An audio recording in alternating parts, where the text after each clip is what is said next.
जय श्री कृष्ण। क्रोध किसे आता है? हम सब कहेंगे कि क्रोध तो सभी को आता है और कभी ना कभी हर एक को क्रोध आ ही जाता है, चाहे वो कितना ही अच्छा हो। क्रोध आने का मूल कारण क्या है और कौन ऐसे व्यक्ति होते हैं जिन्हें क्रोध आता है? देखिए, हम 3 प्रकार के जो व्यक्ति होते हैं उन्हें क्रोध ज्यादा आता है या बार बार आता है। एक तो होते हैं जो कंट्रोल फ्रीक्स होते हैं, जिन्हें हर सिचुएशन को, हर मनुष्य को कंट्रोल करना होता है, अपने बस में करना होता है। और जो दूसरे होते हैं वो होते हैं परफेक्शनिस्ट। उनको हर चीज़ बिल्कुल सही, परफेक्ट चाहिए, जबकि परफेक्शनिज्म मिथ हम सब जानते हैं। और परफेक्ट तो संसार में कुछ है ही नहीं, भगवान के अलावा कुछ और परफेक्ट होता नहीं है। एक्सीलेंस के लिए हम स्ट्राइव कर सकते हैं, लेकिन परफेक्ट नहीं होता है कुछ भी। तो जो परफेक्ट चाहते हैं कि परफेक्ट घर हो, परफेक्ट पत्नी हो, परफेक्ट पति हो, परफेक्ट बच्चे हो, परफेक्ट सिचुएशन हो, तो वो हमेशा क्रोधित रहते हैं जब ऐसा होता नहीं है तब। और जो तीसरे होते हैं उन्हें ये लगता है कि वह एंजॉय करना चाहते हैं, वो एंजॉयमेंट मैनिएक्स होते हैं। तो जब उनके एंजॉयमेंट को ठेस लगती है तो उन्हें क्रोध आता है। जब उनके एंजॉयमेंट में, उनके मज़े में कोई ठेस लगा देता है तो उन्हें क्रोध आने लगता है। तो ये 3 तरह के जो प्राणी हैं वो प्राय क्रोध किस पर करते हैं? जो कि कमजोर पक्ष होता है। क्रोध कभी अपने मजबूत पक्ष पर बहुत कम आता है, प्राय नहीं आता है, लेकिन जो कमजोर होता है उस पर क्रोध आ जाता है। तो श्रीमद् भगवत गीता में भी इसके बारे में बहुत अच्छा एक श्लोक है, 2.62 और 63। उसमें भगवान कहते हैं, ध्यायतो विषयान् पुंसः संगस्तेषुपजायते संगात् संजयायते कामः कामात् क्रोधोऽभिजायते क्रोधात् भवति सम्मोहः सम्मोहात् स्मृतिविभ्रमः स्मृतिभ्रंशात् बुद्धिनाशो बुद्धिनाशात् प्रणश्यति। तो भगवान क्या कह रहे हैं, श्री कृष्ण क्या कह रहे हैं कि विषयों का चिंतन करने वाले पुरुष की उन विषयों में आसक्ति हो जाती है और आसक्ति होने के कारण कामना पैदा होती है और कामना में विघ्न पड़ने पर क्रोध उत्पन्न होता है। तो मूल कारण क्या है? विषयों का चिंतन। विषय क्या है?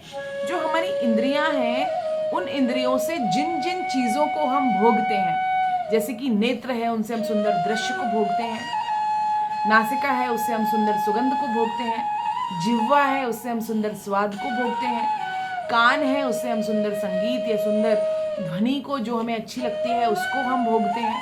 तो इस प्रकार सभी इंद्रियों से हम कुछ ना कुछ भोगते हैं। तो उन विषयों को जिनको हम भोगते हैं, यदि वह विषय हमें नहीं मिलते हैं और उनमें हमारी आसक्ति हो जाती है तो उससे हमारी कामना पैदा होती है। और यदि कामना पूर्ति नहीं होती है तो क्रोध आता है, और कामना पूर्ति हो जाती है तो लोभ आता है कि और मिलना चाहिए अब। उसके बाद में भगवान कह रहे हैं कि क्रोध से क्या होता है? क्रोध से अत्यंत मूढ़ भाव पैदा होते हैं। और मूढ़ भाव का मतलब जो मूर्ख करते हैं वैसा हमारा जो बिहेवियर है वो वैसा होने लग जाता है। और मूढ़ भाव से स्मृति भ्रष्ट हो जाती है, यानी हम मेमोरी भूल जाते हैं कि हम कौन हैं, क्या हैं, किस पद पर हैं, हमारा क्या पोजीशन है घर में। लेकिन हम क्रोध में एकदम पागलों की तरह व्यवहार करने लगते हैं, क्योंकि हमारी स्मृति भ्रष्ट हो जाती है।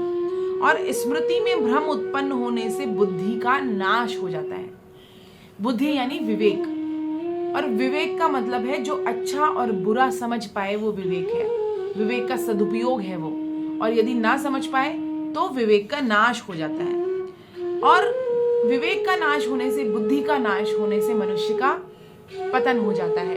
तो जो एक विषयों का चिंतन है वो इतनी सूक्ष्म चीज से लेकर और मनुष्य का पतन तक करवा देता है, क्योंकि क्रोध में आ जाता है मनुष्य उसके कारण। तो इसलिए हमें क्रोध से बचना चाहिए। लेकिन कहीं कहीं पर क्रोध बहुत अच्छा भी होता है। जैसे कि हम बोलें कि हमारे जो सैनिक हैं वो बॉर्डर पे खड़े होते हैं, यदि उन्हें दुश्मन पर क्रोध ना आए तो वो युद्ध नहीं लड़ पाएंगे। अगर माता पिता जो एक नाटक वाला क्रोध करते हैं वो अपने बालकों पर ताकि वो सही राह पर चलें, तो वो क्रोध भी बहुत आवश्यक होता है। यदि कोई अफसर बड़े पद पर आसीन है और उसको अपने स्टाफ से ने गलत काम कर दिया है, उससे काम करवाना है, तो वो नाटक वाला क्रोध कर सकता है, लेकिन वो एक लिमिट में होना चाहिए कि किसी का एक सेल्फ रिस्पेक्ट हर्ट ना हो। और क्रोध भगवान को भी आया करता था।